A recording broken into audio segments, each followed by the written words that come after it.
عرش کا مطلب کیا ہے اور اس کو کون لوگ اٹھائے ہوئے ہیں؟ کیا اسلام انسان کی سوچ کو پیچھے لے جاتا ہے؟ اور دعا کے آداب کیا ہیں؟ آئیے ان سوالات کے جوابات جانتے ہیں آج کے ایپیسوڈ میں۔ اعوذ باللہ من الشیطان الرجیم، بسم اللہ الرحمن الرحیم۔ ناظرین محترم، السلام علیکم ورحمۃ اللہ وبرکاتہ۔ سبیل قرآن کے اس تفسیری پروگرام میں ایک بار پھر آپ سبھی کا استقبال کرتے ہیں۔ آج آپ کے سامنے سورہ غافر کی آیت نمبر 6 اور 7 کی تفسیر لے کر حاضر ہوئے ہیں۔ آئیے سب سے پہلے ان دو آیت کی تلاوت کو اس کے ترجمے کے ساتھ سن لیتے ہیں۔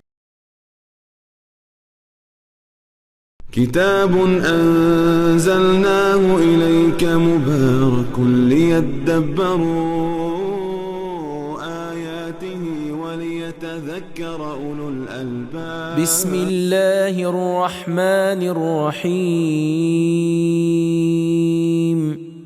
وكذلك حقت كلمة ربك على الذين كفروا أنهم أصحاب النار الذين يحملون العرش ومن حوله يسبحون بحمد ربهم ويؤمنون به ويستغفرون للذين آمنوا ربنا وسعت كل شيء رحمة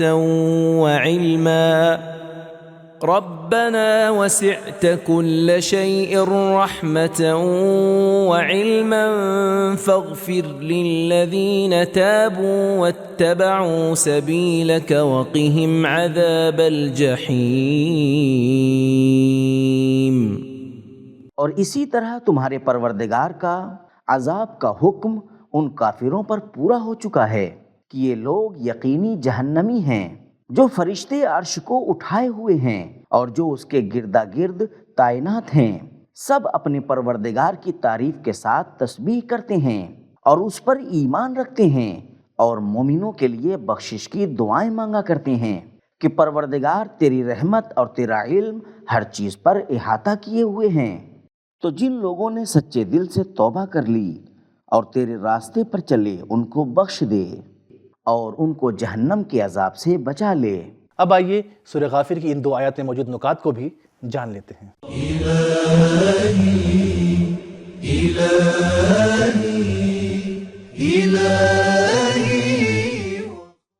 نکات۔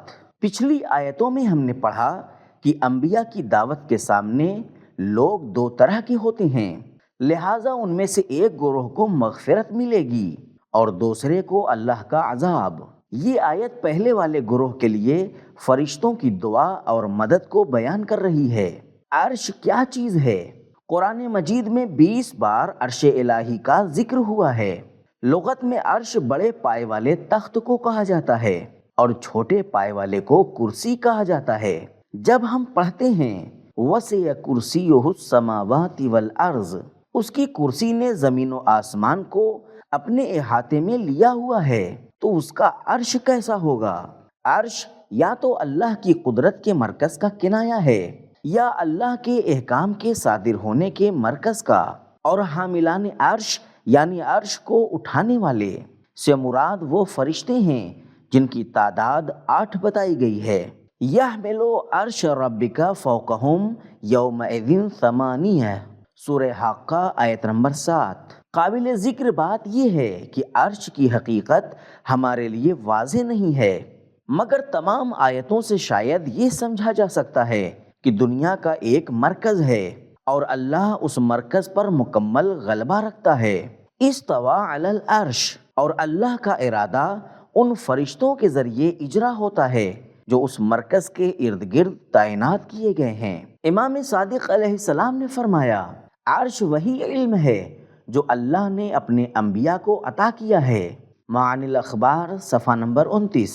عرش کے ساتھ جو آیتیں بیان ہوئی ہیں انہیں جمع کرنے کے بعد انسان کو حکم دینے کا مرکز سمجھ میں آتا ہے۔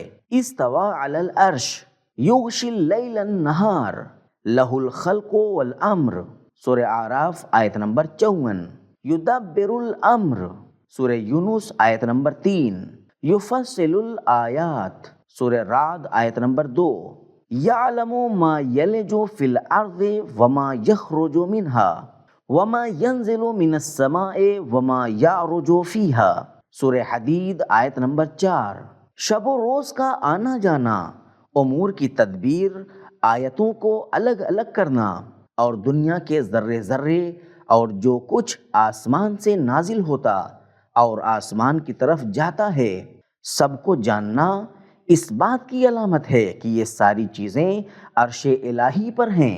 علامہ طباطبائی فرماتے ہیں عرش خارجی حقیقتوں اور امور میں سے ایک حقیقت اور امر ہے اور وہی اس دنیا کے امور کو چلانے کا مرکز ہے۔ تفسیر المیزان، امام صادق علیہ السلام نے فرمایا عرش اور کرسی عالم غیب کے سب سے بڑے دروازوں میں سے ہیں۔ عرش سے مراد جسمانی تخت نہیں ہے کیونکہ تخت پانی پر نہیں ٹکتا۔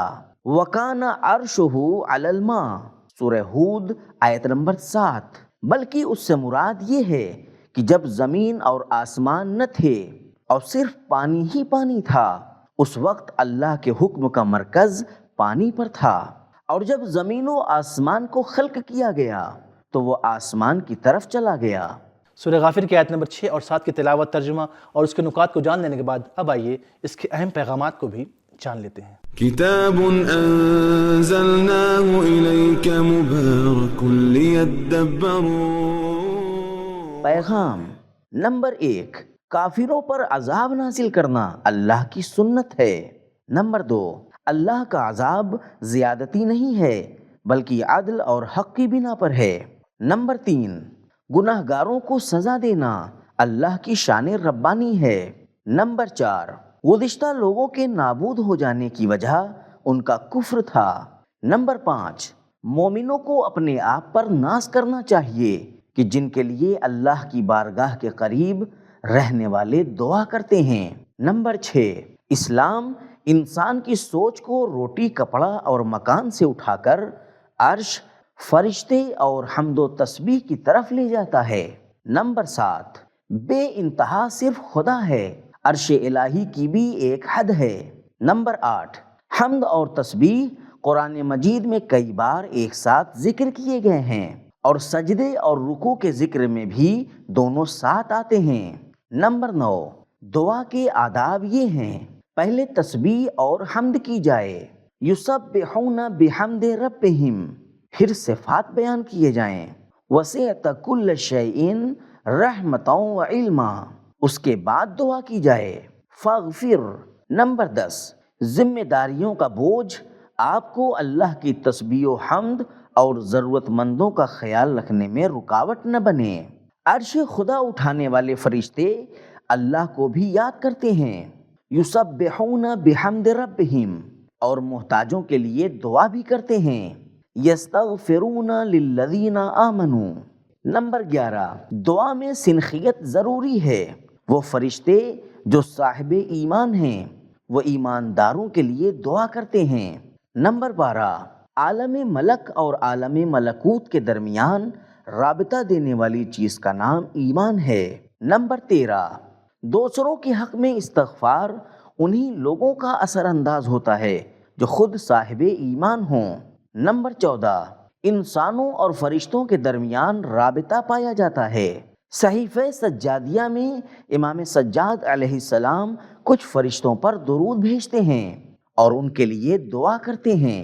اس آیت میں عرش اٹھانے والے فرشتے انسانوں کے لیے استغفار کرتے ہیں۔ نمبر 15، دوسروں کے لیے دعا کرنا ایک اچھی چیز اور قرآنی قدر ہے۔ نمبر 16، فرشتوں کی دعا انہی کے شامل حال ہوگی جو صاحب ایمان اور عمل ہوں۔ نمبر 17، صرف توبہ کرنا کافی نہیں ہے بلکہ عمل میں پیروی کرنا بھی ضروری ہے۔ نمبر 18، نجات اللہ کے راستے کی پیروی کرنے میں ہے۔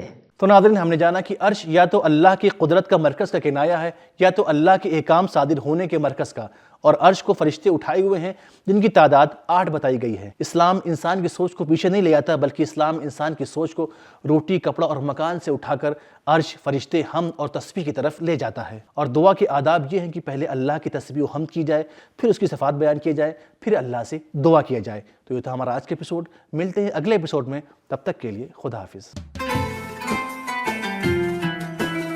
سبیل قرآن، قرآنی سماج کی پہچان۔